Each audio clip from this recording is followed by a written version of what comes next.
Jaya Radha Madhava Kunja Bihari.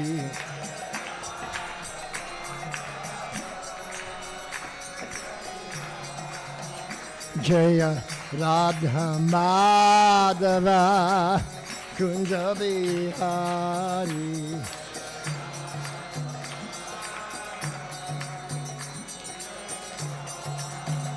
Jaya Radha Madhava Kunja Bihari.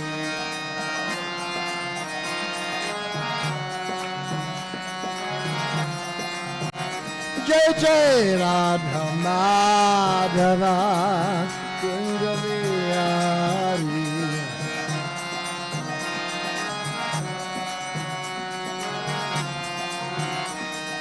Gopi Jana Vallabha Giri Varadari. Gopi Jana Vallabha Giri Varadari. Gopi Jana Vallabha Giri Varadari. Gopi Jana Vallabha Giri Varadari. Jaya Radha Madhava Kunja Bihari.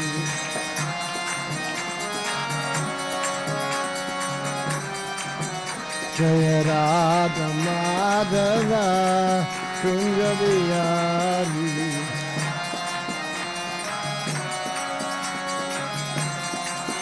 Jaya Radha Madhava Kunja Bihari.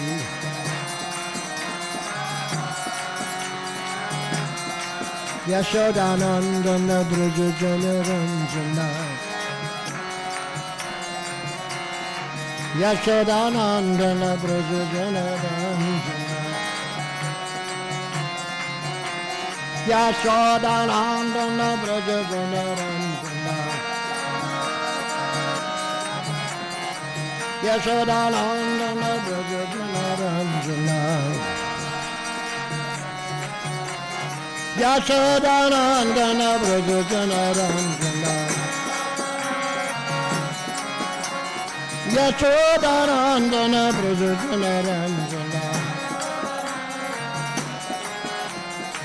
Jamuna Tira Vanachari.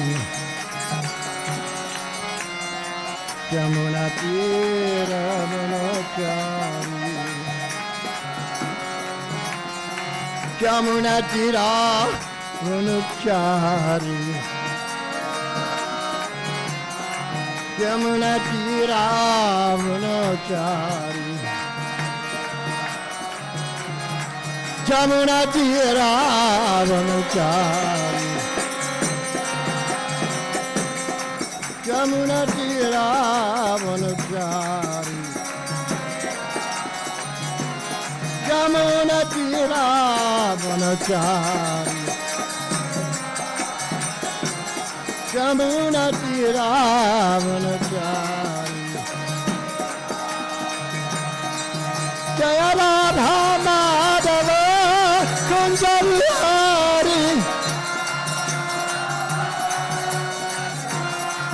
Jaya Radha Madhava Kunja Bihari. Jaya Radha Madhava Kunja Bihari. Jaya Radha Madhava Kunja Bihari.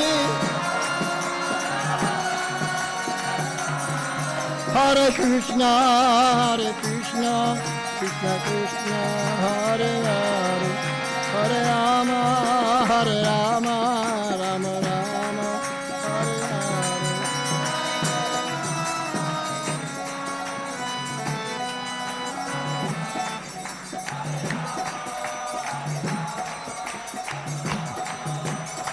Hare Krishna. Krishna, Hare Krishna, Krishna Krishna, Hare Hare, Hare Rama, Hare Rama, Rama Rama, Hare Hare.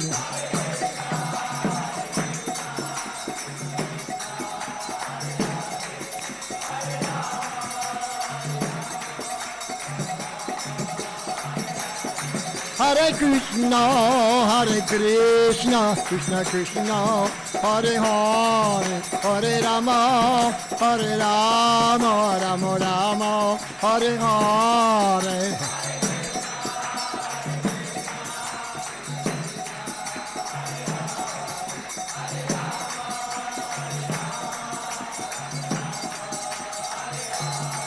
Jaya Prabhupada, Prabhupada.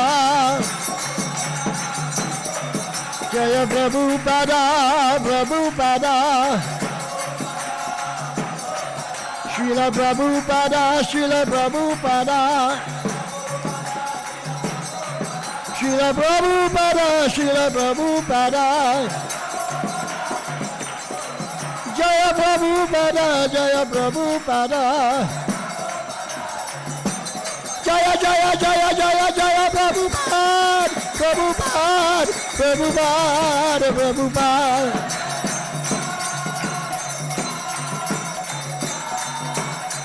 Jaya Jaya Prabhupada, Prabhupada, Prabhupada, Prabhupada.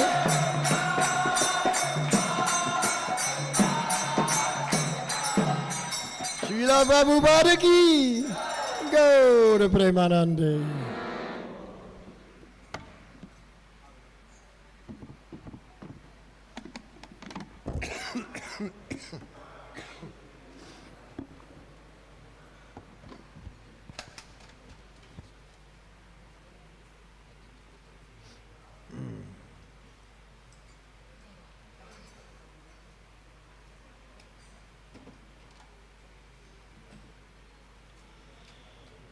So, which is the shloka?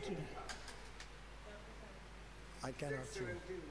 Okay, so we're going to finish chapter 16, and then we're going to carry on to chapter 17. So these last shlokas in chapter 16, they don't have purport, but they're very important shlokas that we can understand directly.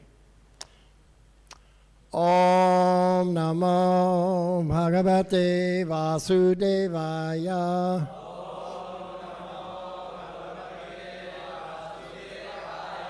Om Namo Bhagavate Vasudevaya.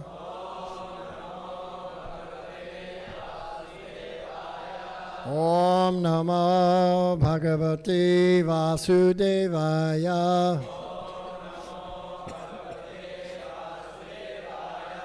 Narayanam Namaskritya Naram Chaiva Narottamam Devim Saraswatim Vyasam Tato Jayo Mudiraet Nashtapraye Swabhadreshu Nityam Bhagavata Sevaya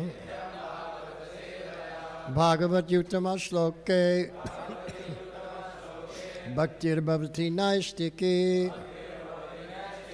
Om Jnanatimirandasya Jnananjana Shalakaya Chakshurun Militam Yena Tasmai Sri Gurave Namaha Mukam Karoti Vachalam Pangum Langhayate Girim Yat Kripatamaham Bande Sri Gurun Dinatarinam Vanchakalpatarubhyascha Kripa Sindhubhevacha Patitanang Pavanebhyo Vaishnavebhyo Namo Namaha Sri Krishna Chaitanya Prabhu Nityananda, Sri Advaita Gadadhara, Shivas Adi Gaura Bhakta Vrinda, Hare Krishna, Krishna Krishna, Hare Hare, Hare Rama, Rama Rama, Hare Hare. Srimad Bhagavatam ki. So we will begin reading the last few shlokas from chapter 15.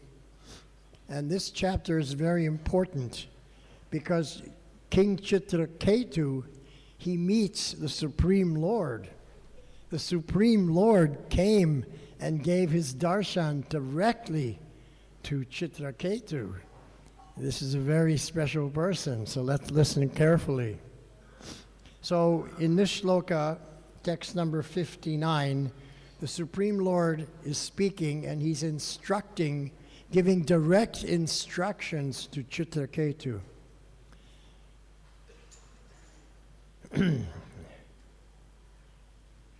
Smrite vayaham parikesham tattafala viparyayam abhayam chapyanihayam sankalpati viramet kavi.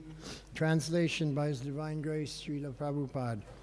Remembering the great trouble found in the field of activities performed for fruitive results, and remembering how one receives the reverse of the results one desires, whether from material actions or from the fruitive activities recommended in the Vedic literatures, an intelligent man should cease from the desire for fruitive actions, for by such endeavors one cannot achieve the ultimate goal of life. On the other hand, if one acts without desires for fruitive results, in other words, if one engages in devotional activities, he can achieve the highest goal of life with freedom from miserable conditions. Considering this, one should cease from material desires. So we can see here how the Lord is instructing Maharaj Chitraketu to just focus on spiritual consciousness, Krishna consciousness, engage in devotional activities, because engaging in material activities only brings karma fall. It brings the opposite result of what you want, because when we engage in sense gratification, we want a good result. Nobody wants a bad result. But bad result is coming. Even you don't want it, it comes. So the Lord is saying, therefore forget about this Indriya Tripti and just engage in Bhakti Seva. Then in the next shloka, he gives an example of the Grihastha ashram. Shloka number 60. As husband and wife, a man and a woman plan together to attain happiness and decrease unhappiness, working jointly in many ways. But because their activities are full of desires, these activities are never a source of happiness, and they never diminish distress. On the contrary, they are a cause of great unhappiness. So in the ashram, well, not the ashram, where the husband and wife, it's called Griha Medi, it's not really an ashram, where they're engaging in fruitive activities, Indriya Tripti, it only brings great unhappiness. But if one performs Bhakti Seva in the Grihastha ashram, which is a Paka bona fide ashram, then you get the same result as anyone performing devotional activities, whether you're married or not married, makes no difference, because Bhakti Seva is on the absolute platform. Doesn't matter what ashram you are in. Then in the next shloka, shloka number 62, the Lord continues his instructions to King Chitraketu. One should understand that the activities of persons who are proud of their material experience brings only results contradictory to those such persons conceive while awake, sleeping, and deeply sleeping. One should further understand that the spirit soul, although very difficult for the materialist to perceive, is above all these conditions. And by the strength of one's discrimination, one should give up the desire for fruitive results in the present life and in the next. Thus, becoming experienced in transcendental knowledge, one should become my devotee. So the Lord is giving these instructions to a king. He's a pious king, no doubt. He's a devotee. But kings, they enjoy Indriya Tripti. They have the best Indriya Tripti of anybody. But the Lord is saying it won't bring you happiness.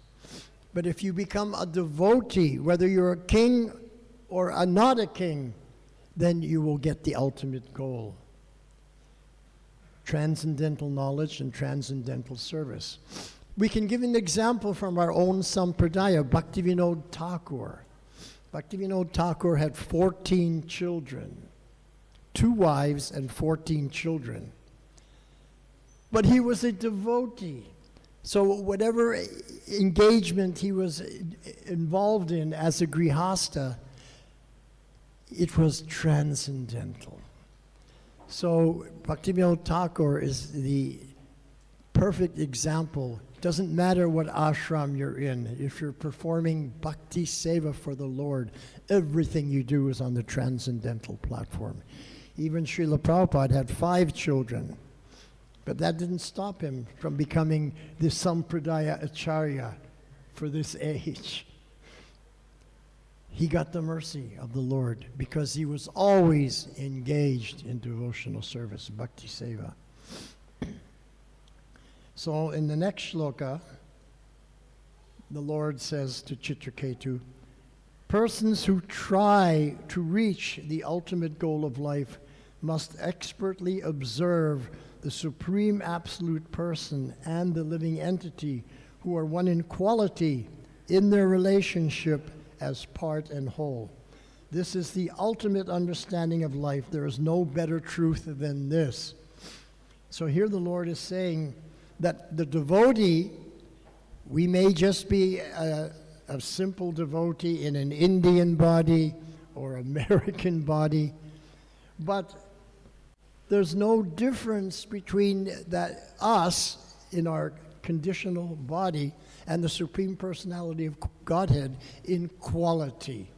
We are both Sat Chit Ananda because inside this body is the Atma.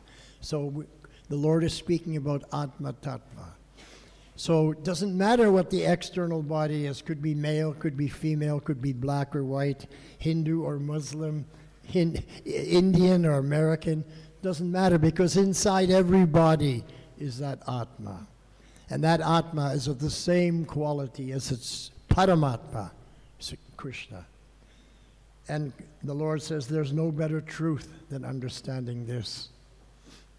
Then in the next shloka, O king, if you accept this conclusion of mine, you see the Lord is giving a choice. If you accept, you may not accept.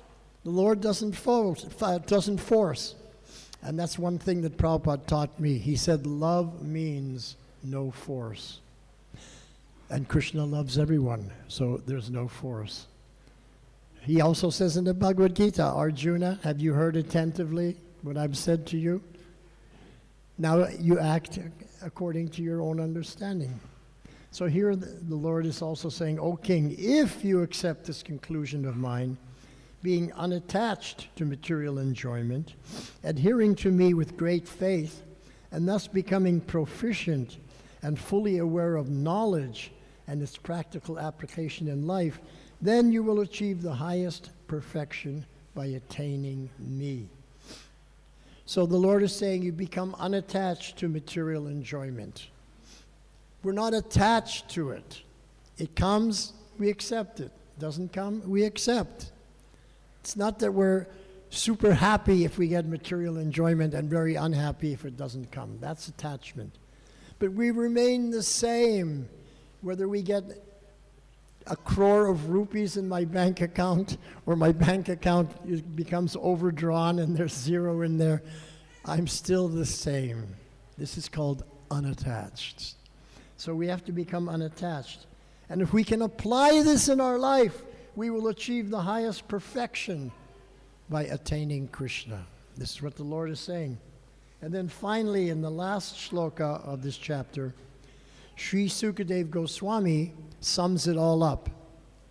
He said, after thus instructing Chitraketu and assuring him of perfection in this way, the Supreme Personality of Godhead, who is the Supreme Spiritual Master, the Supreme Soul, Sankarshan, disappeared from that place as Chitraketu looked on. So the Supreme Person came, instructed Chitraketu, gave him the highest understanding, and then disappeared. So we can understand how glorious Chitraketu was, that the Lord came to him. We may go to the Lord, and if we do, we're considered glorious. But if the Lord comes to us, that is the highest. And Sanatana Goswami is explaining in his book, Sri Bhagavatamrita, that all the devotees who served the Lord and got the darshan of the Lord, they're glorious. But even more glorious were the Pandavas, because the Lord became the servant of the Pandavas. He became Parthasarathi. He became the rickshawala for Arjuna.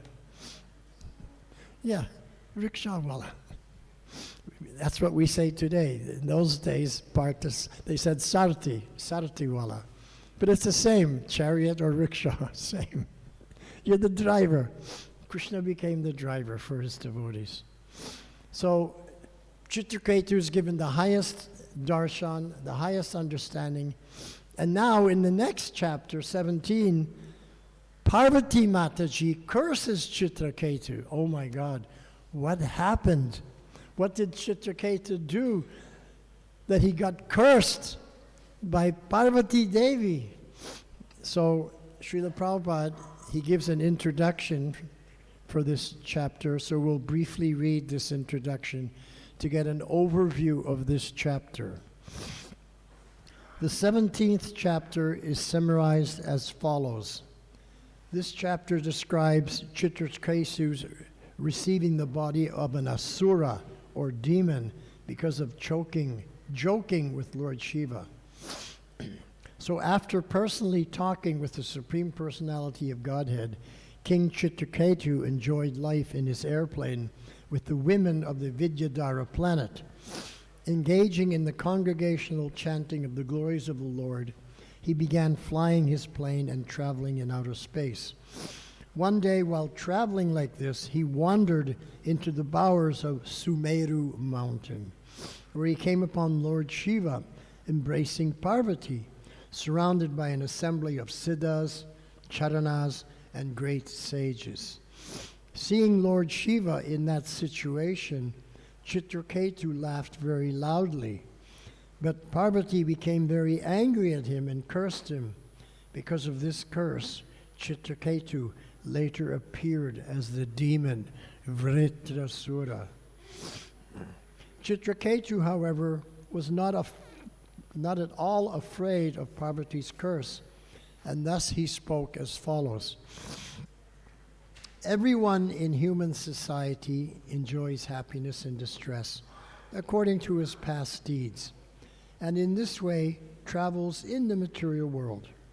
Therefore, no one is responsible for his happiness and distress.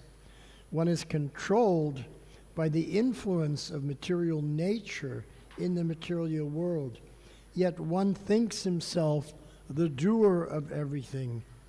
In this material world, which is made of the external energy of the Supreme Lord, one is sometimes cursed and sometimes favored, and thus he sometimes enjoys in the upper planetary systems and sometimes suffers in the lower planets. But all these situations are the same because they are within the material world. It's just like if you're in the jail.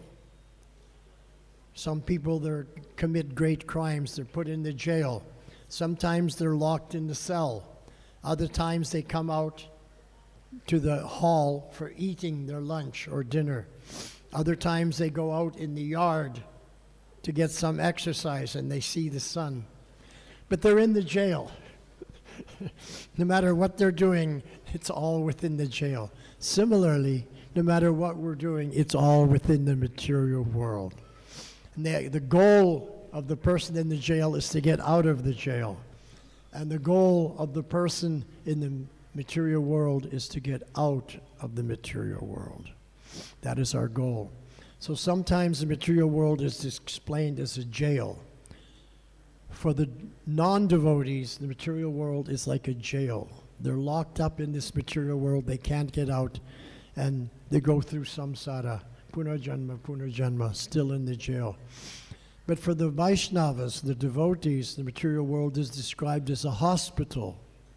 You're in the hospital getting the cure, becoming cured from the material disease. And when you get out of the hospital, you're no longer diseased. You go back home, back to Godhead. So these are the two different ways the Shastra explains.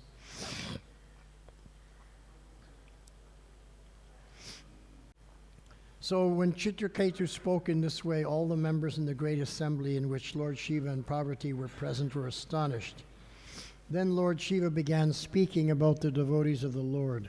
A devotee is neutral in all conditions of life, whether in the heavenly planets or hellish planets, whether liberated from the material world or conditioned by it, and whether blessed with happiness or subjected to distress. These are all merely dualities created by the external energy. Being influenced by the external energy, the living entity accepts a gross and subtle material body, and in this illusory position, he apparently suffers miseries, although everyone is part and parcel of the Supreme Lord. The so-called demigods consider themselves independent lords, and in this way they are misled from understanding that all living entities are parts of the Supreme. This chapter concludes by glorifying the devotees and the Supreme Personality of Godhead. So the lesson here, chapter 15 and chapter 16, Chitraketu, he gets 2 chapters in the Srimad Bhagavatam. In the first chapter, he gets the mercy of the Lord, chapter 15. But in the second chapter, he offends a devotee. He offends a devotee and has to take the body of an asura in his next birth. This is very interesting. Even after getting the mercy of the Lord and getting his direct darshan, if we misbehave, then we will get a reaction. We must become Vaishnava in all circumstances. If we become a Vaishnava, even for 1 minute, then we will get the reaction for that, which may be taking birth again in the material world, like Chitraketu. So Chitraketu, he became a little puffed up. Because when you get the mercy of the Lord, when the Lord appears to you directly and you get his direct darshan, you feel that I'm getting special mercy. It is special mercy. But if you think that now I am special, more special than anyone else, that is an offense. And he was beginning to think like that. And that's when he saw Parvati and Shiva embracing as husband and wife, which husband and wife are allowed to do. And he laughed at that because he was thinking in the brahmachari mood that they shouldn't be together. Then he became cursed because he was not in his eternal constitutional position. And what is the eternal constitutional position of every living entity? Das, das, das, anudas, the servant of the servant of the servant of everyone. And when you're the servant of the servant of the servant of everyone, you're totally respected and respectful to everyone because everyone else is Prabhu. But he didn't see Parvati and Shiva as Prabhu. So he wasn't at that level of das anudas. Why? Due to ahankara. And what does Krishna say about ahankara in the Bhagavad Gita? Ahankara vimud atma. The atma, which is non-different in quality as a Supreme Lord, as we just read, becomes like a mudha when the ahankara comes in, when one thinks he's better or special, higher, more advanced than someone else, no longer das anudas.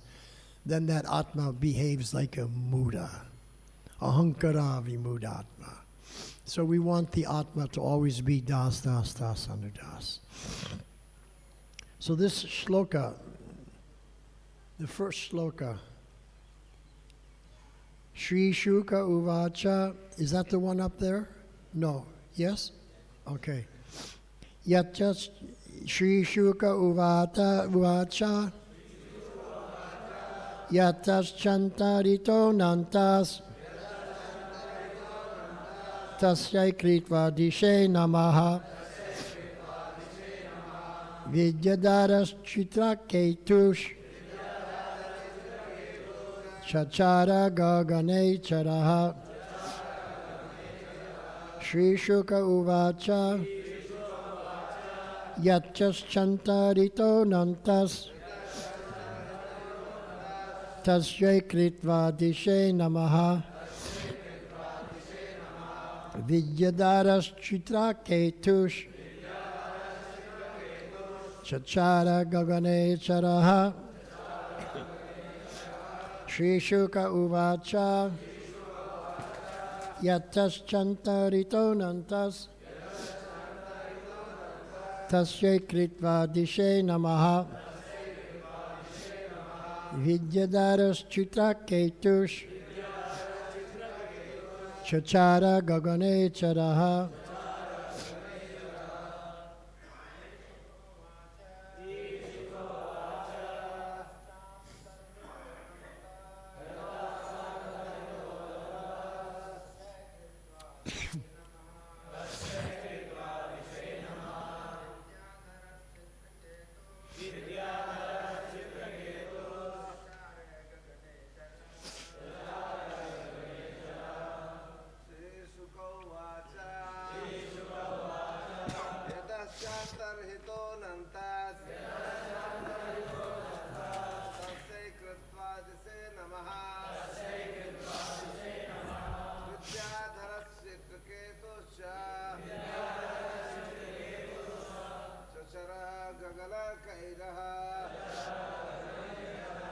Vaishnavis.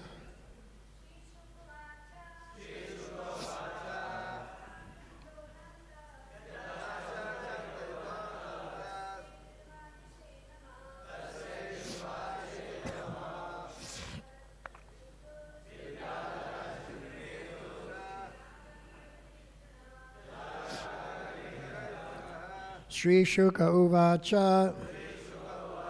Shri Shukadev Goswami said,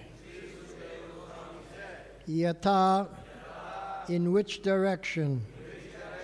Cha, and Antarhita, disappeared. Ananta, the unlimited Supreme Personality of Godhead. Tasyai, unto that. Kritva, after offering. Dishe, direction. Nama, obeisances. Vidyadhara, the king of the Vidyadhara planet. Chittaketu, Chachara, traveled. Gagane, in outer space. Chara, moving. Translation by His Divine Grace, A.C. Bhaktivedanta Swami Srila Prabhupada. Sri Shukadev Goswami, Srila Shukadev Goswami said, after offering obeisances to the direction from which Ananta, the Supreme Personality of Godhead, had disappeared, Chitraketu began traveling in outer space as the head of the Vidyadharas. And now translation for the next two shlokas. Being praised by great sages and saints, and by the inhabitants of Siddhaloka and Charanaloka, Chitraketu, the most powerful mystic yogi, wandered about enjoying life for millions of years. With bodily strength and senses free from deterioration, he traveled within the valleys of Sumeru mountain, which is the place of perfection for various kinds of mystic power. In those valleys, he enjoyed life with the women of Vidyadhara Loka by chanting the glories of the Supreme Lord Hari. So I just want to mention that Chitraketu, he maintained his life in the material world for millions of years, and his bodily strength and senses became free from deterioration. We do not experience this. My bodily strength and my senses have deteriorated. And it will happen to everyone.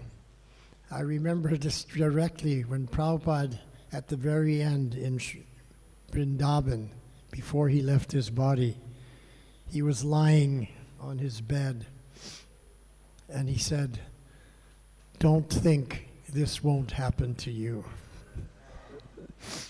At that time, we were very young. We didn't think much about it. But now I'm seeing that it's happening to me also. The eyes become weaker.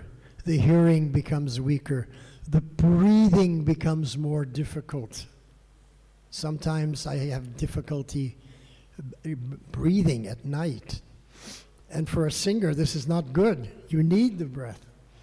So, but this is Krishna's mercy, letting us know that our sojourn in the material world is coming to an end, and we now have to prepare for transferring to the next life in the spiritual realm. So, Srila Prabhupada, he comments in the purport, it is to be understood that Maharaj Chitraketu, although surrounded by beautiful women from Vidyadhara Loka, did not forget to glorify the Lord by chanting the holy name of the Lord. This is real Vaishnava. He can be in the association of the most beautiful women, but he never forgets the Lord. Whereas the materialist, he immediately forgets the Lord, and his focus is only on the ladies. But a devotee is never like that. And I remember when I was a new devotee, Srila Prabhupada made this comment, and you may not have heard this, because I don't know if it was ever put into the Veda base, but Srila Prabhupada said, I can walk into a room full of naked ladies and not be disturbed, but you cannot. Prabhupada actually said that. And it was interesting at the time, because we considered, yes, if we were in the association of beautiful ladies, we would be totally attached. But Prabhupada made no difference to him, whether he was here or there, whatever situation, he was completely and fully Krishna conscious. And Chitraketu also, at one point, he was in that mood also. This is wonderful. He did not forget to glorify the Lord by chanting the holy name of the Lord. And then Prabhupada said, it has been proved in many places that one who is not contaminated by any material condition, who is a pure devotee engaged in chanting the glories of the Lord, should be understood to be perfect, perfect in his renunciation. And this is another point I want to make that Srila Prabhupada made to me. I heard Prabhupada say this, that we should become perfect. Disciples should become perfect. And then Prabhupada said, disciple becoming perfect does not mean perfect like Krishna is perfect. That is not possible. So for us to become perfect is not to become perfect like Krishna is perfect. That is not possible. But for us to become perfect means to follow the instructions of the Guru coming in parampara without deviation. That is our perfection. And this is what we should be doing. And this is why we joined this ISKCON movement. To get out of the material world. To become perfect in following the teachings of Krishna, coming in parampara from all the acharyas, through Lord Chaitanya, through Srila Prabhupada, down to us today. And how can we maintain being perfect in our following the instructions of the Lord through the parampara system? And how we can become perfect is by being the next chain in the link of the parampara. In other words, the parampara system carries on with you. You have been given the parampara system. Now you know, and you have to give it to the next generation. Just like we are doing. When Prabhupada left, then it was in our hands. And I remember in February the 8th, 1975, when I was in the Los Angeles temple, Prabhupada, he said that I'm very happy to say that now Lord Chaitanya's mission is in the right hands. And he went like that. Lord Chaitanya's mission is in the right hands. And all of us in the temple room, we looked around. Whose hands were the right hands? No one was thinking, my hands are the right hands. But Prabhupada was thinking like that. I have given you the parampara. Now you carry it on to the next generation. And when you do, then Lord Chaitanya's mission is in the right hands, and your hands become the right hands. So I never ever thought my hands were the right hands, and I still don't think my hands are the right hands, but I'm following that as best as I can. And another thing I remember Srila Prabhupada saying, and he wrote this, he gave the example of what is the highest understanding. And then he said, therefore, try to follow this as far as possible. Try to come to the highest understanding as far as possible.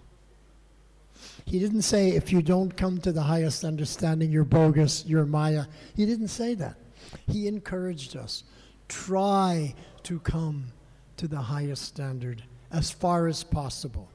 So for some people, it may be possible to do like this, and other persons possible to do less. Not everyone has the same capacity or capability. For example, a Mataji may not be able to do as much as a Prabhu, or maybe she can do better. But whatever, everybody has a different capacity. So Srila Prabhupada said, so try to follow this as far as possible. Try. He didn't say you must. He said you have to try, and you keep on trying as far as possible. So for example, if you're a GBC man, you're given certain instructions and duties that you have to make sure are followed. But if you're a pot washer in the kitchen, you don't have those duties. So what's possible for a GBC man or what's possible for a pot washer are different. So whatever our situation is in the spiritual dimension of devotional service, we try to follow to the best of our ability as far as possible.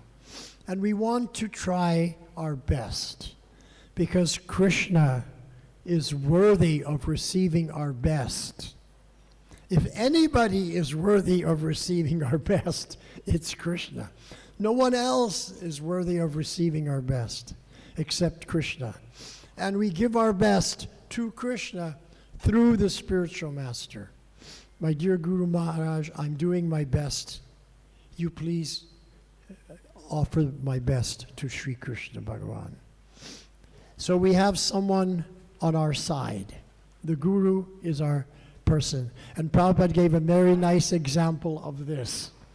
You may have heard this, you may not have heard this. But Prabhupada was saying that sometimes we see there's a little dog. And when the little dog goes outside, the big dogs are always harassing. But when the little dog is with his master walking down the street, then the little dog can harass the big dogs, and they can do nothing because he's with his master. You've heard this analogy Prabhupada gave? So we're like the little dog, but we have our master, the Guru. And so therefore we can be fearless because we're connected to the parampara system. That doesn't mean that we're foolish. We shouldn't be foolish, but we can be fearless. There's a difference. Fearless means that I have complete faith and trust that Krishna will protect me, that the mercy of Krishna will be there for me. But I have to act like a Vaishnava, because if I act like a Vaishnava, then Krishna's mercy will not be there for me. Krishna's mercy is only for the Vaishnavas. And how do we know this? Because Lord Chaitanya has explained this very nicely. And this is the essence of Lord Chaitanya's teachings. And this is the essence of Prabhupada's teachings. And this is the Siddhanta which we should all understand, this one shloka. And Lord Chaitanya said we should memorize this shloka, we should live this shloka, we should put this shloka around our neck and wear it for our whole life. And that shloka is Trinadapi Sunichena Taroriva Sahishnuna Amanina Manadena Kirtaniya Sadahari. So now I'm going to explain the deep meaning of this shloka, understanding which, if you follow this, your success of going back home, back to Godhead is guaranteed. Of course, if you don't follow, then there's no guarantee. So let's listen carefully so that we can follow. Trinadapi Sunichena. I should become more humble than the grass. So when I first read that as a new bhakta, I was thinking, how is that possible? I know I have big ego. How I can be more humble than the grass? But then I understood what Prabhupada said, try to follow this as far as possible. Try to become more humble than the grass. And when you try, gradually you will become more humble than the grass. And how do you try to become more humble than the grass? By manadena. Manadena means giving all honor and respect to everybody else. Giving all honor and respect to everybody else means I'm seeing everyone else as Prabhu. If I see everyone else as Prabhu, even the Matajis, even the children, even the karmis, I see everyone as Prabhu, then I am in the mood of Das, Das, Das, Anudas, which is my eternal constitutional position in the material world, in the spiritual world. Everywhere I'm Das, Das, Das, Anudas. So we should try to follow this as far as possible. Sometimes it's not possible. But as far as possible, we should try to become more humble than the grass. Taroriva Sahishnuna, and become more tolerant than the tree. Still, after all these years, I'm still not more tolerant than the tree. I still sometimes get disturbed. I sometimes raise my voice. And this is because I've not yet become humble enough. The more humble you become, the more tolerant you become. It's a step-by-step process. And how do we become more tolerant? Amanina. We have to practice amanina in our life, which means that I don't desire to be honored and respected. If you don't desire to be honored and respected, then whenever you are dishonored or disrespected, you're not disturbed because you don't want honor and respect. So you don't get it, no problem. I'm happy. I'm not getting it. And if someone does come and honor and respect you when you don't want it, then you just say, no, it's not me. The honor and respect goes to my Guru Maharaj. It goes to Srila Prabhupada, not to me. So you deflect that honor and respect to the person who's most deserving of it, Srila Prabhupada. So by practicing this, then we come to the platform of Kirtaniya Sadahari. Now, what is the deep meaning of Kirtaniya Sadahari?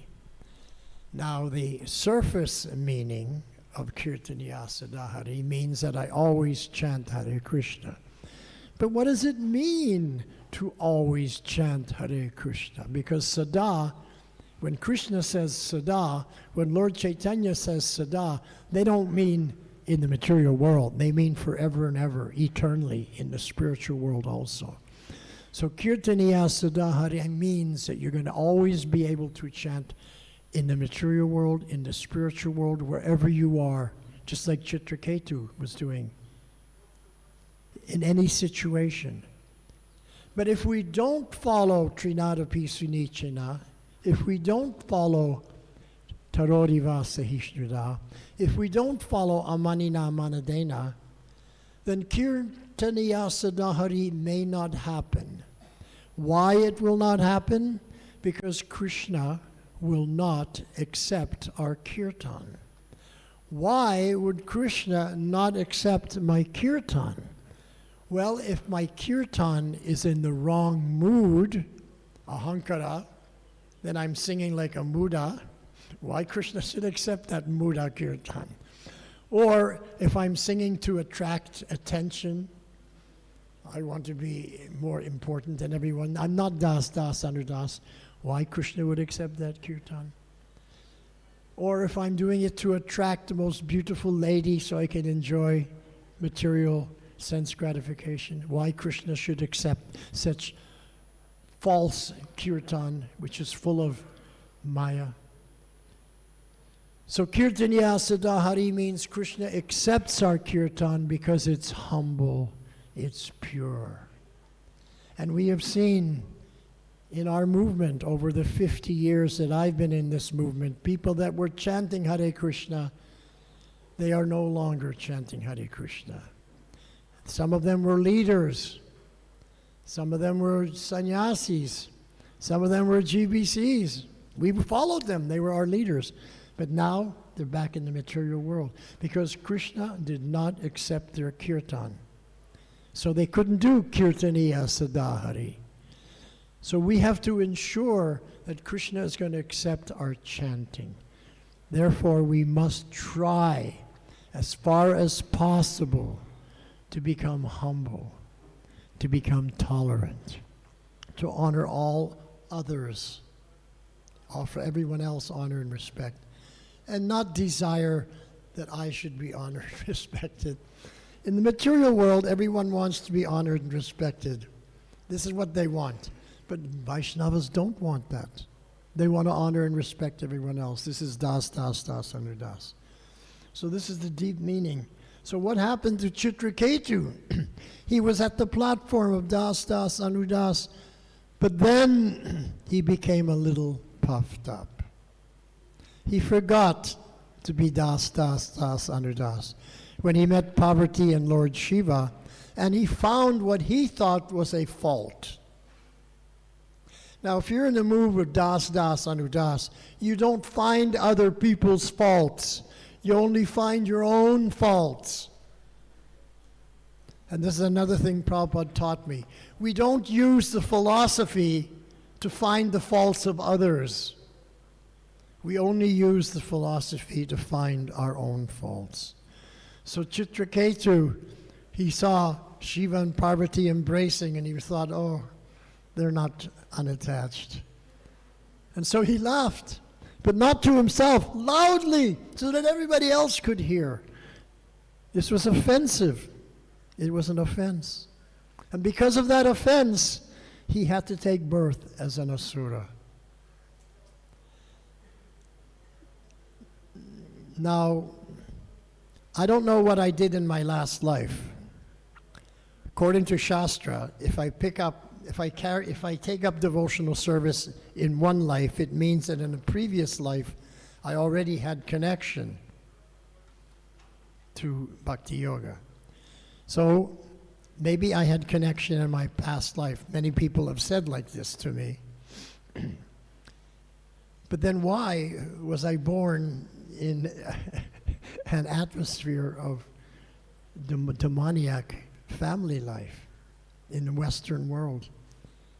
Why did that happen? I must have committed some aparad in my previous life as a devotee. And so because of that aparad, in this birth, I was wandering in Maya, had no idea of any principles, no idea of Krishna, and I didn't even hear the name Krishna until I was 25 years old. 25 years of total Maya because of an aparad in my previous devotional life. So I said to myself, I will never make that mistake again. I will never commit another aparad to anybody else. From now on, I only glorify the devotees. I never find anyone else's fault. So we have to come to that mood. And if we try to follow this as far as possible, then Krishna will accept our kirtan. And then, when Krishna accepts our kirtan, we'll be able to go back home, back to Godhead. So let's not follow in the footsteps of people who got the mercy, like Chitraketu, and then got puffed up. Right now, we've all got the mercy. We got Krishna's mercy. We got the mercy of Parthasarthi and Srimati Radharani. We got the mercy of Sitaram, Lakshmana, Hanumanji. We got the mercy of Sri Chaitanya Mahaprabhu and Sri Nityananda Prabhu.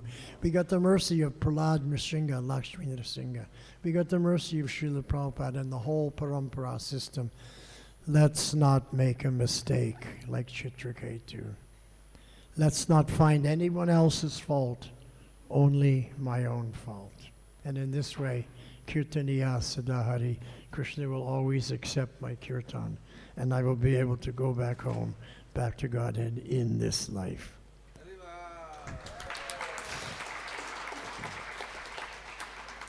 Thank you very much. Are there any questions? Everybody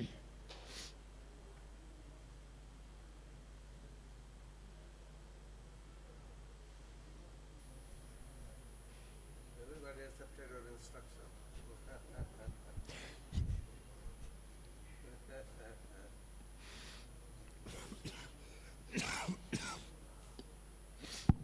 Hare Krishna Prabhu. Thank you, Prabhuji, for nicely explaining. Prabhuji, I had one question.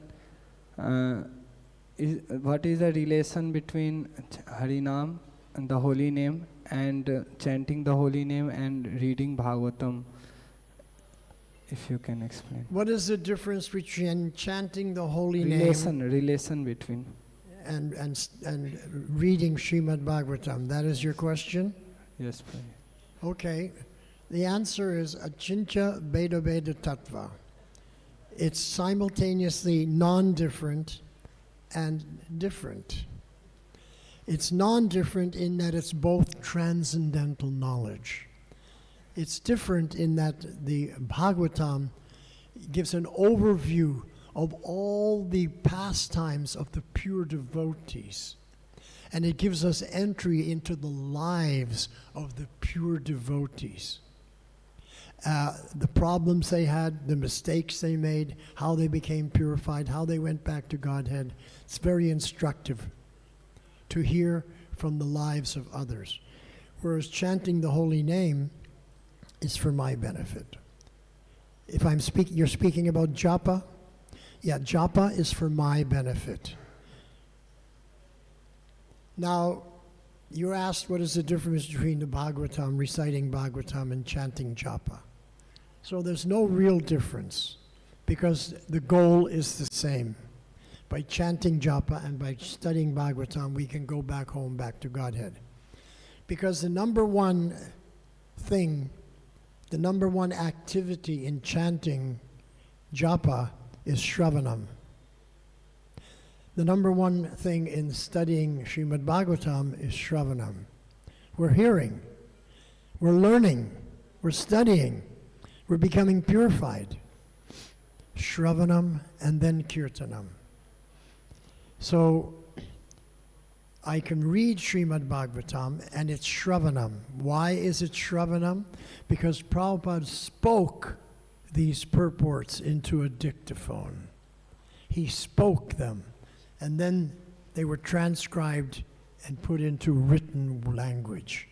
So in the spiritual world, we're told that Krishna's senses, any one sense of Krishna can perform the activities of all the senses. So Krishna can eat with his eyes, right? Krishna can hear with his eyes. And when, by the mercy of Krishna, when we're in Bhakti Yoga, by reading the Srimad Bhagavatam, we are hearing with our eyes.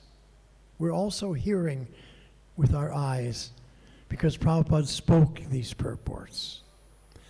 When we chant japa, we're hearing with our ears. That's the difference. But reading Srimad Bhagavatam, we're hearing with our eyes. Shravanam, it's both Shravanam, but different kind of Shravanam. Now I want to explain what is the difference between japa, kirtan, and sankirtan. Because again, it's a Chincha Beda Beda Tattva. Sankirtan, Kirtan, and Japa, we're all chanting Hare Krishna. So in that point, it's the same. But in which way is it different? So Sankirtan is meant for the people. You go out and you chant, you do Harinam Sankirtan to attract people to come to Krishna. You go out, Harinam Sankirtan, you're chanting and dancing in ecstasy, and people get inspired. Oh, these people, they're so happy. What is it?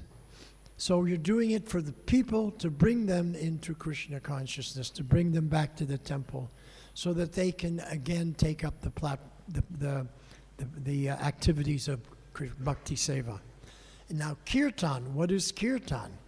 Kirtan, Prabhupada told us, is for Krishna. Kirtan means Krishna. Just like in the morning here we have the Arti Kirtan. We're doing it to glorify Krishna. It's to offer our love to the Lord. Sankirtan, you're going out to attract people to come here. But when you're in the temple, you're not attracting people to come. They're already here. Your kirtan is for the Lord, to let the Lord know how much you have feeling for him. And how I interpret that is I want to let the Lord know how thankful I am, how appreciative I am that he has accepted me as one of his devotees and that I'm allowed to chant his holy name. So kirtan is for Krishna, and japa is for me. Japa is to train my mind and my consciousness to always go to the holy name, to put a samskara in my consciousness that in times of distress, maybe a car accident, you're about to crash, or at the time of death, and you hear the Yamadutas coming, your mind goes to the holy name because you practiced doing that japa and you put that samskara in your consciousness. So japa is for me, kirtan is for Krishna, and sankirtan is for the people to attract them to come to Krishna. So I hope I've given you some understanding on this point. Hare Krishna. Thank you very much. Another question. Hare Krishna, Prabhuji.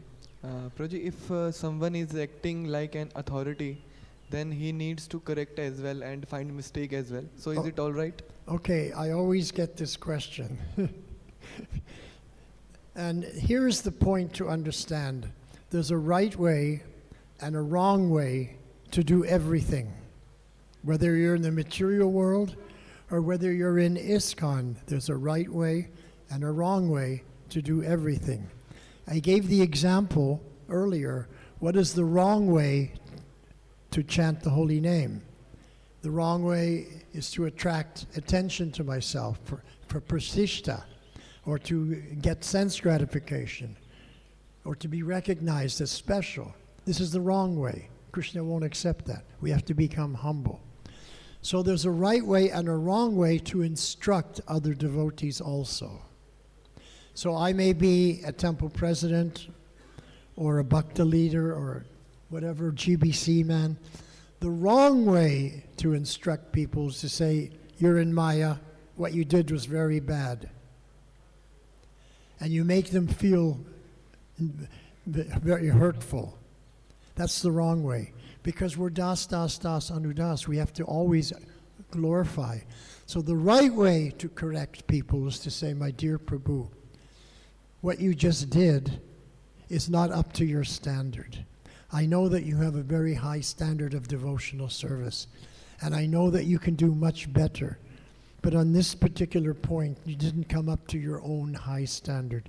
So you please try to come up to the highest standard. And I have great faith in you that you can come up to the highest standard. This is the right way to encourage people and to correct them. Hare Krishna.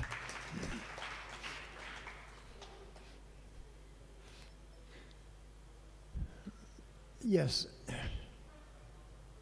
You want to give the gentleman a microphone, please?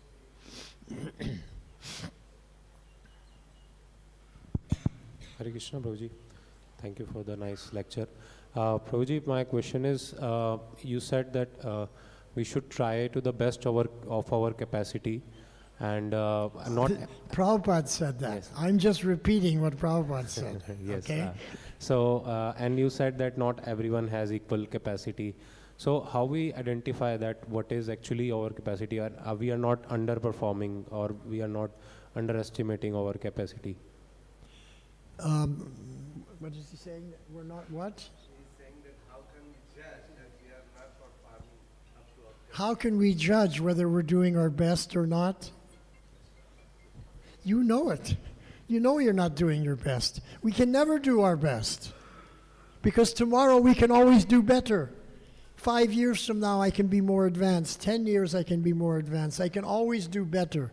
So I'm never thinking that now I'm at the level that I can do my best. So I'm always in the mood that I can do better. So what we can do to solve this problem is at night, every evening before you take rest, take 1 minute and have a little chat with Krishna. He's in your heart. He will hear you. You can speak in Hindi, Bengali, Malayalam, English, Russian. He will understand. Doesn't matter. And you say, my dear Lord, today I tried my best to be Krishna conscious, but I know I can do better.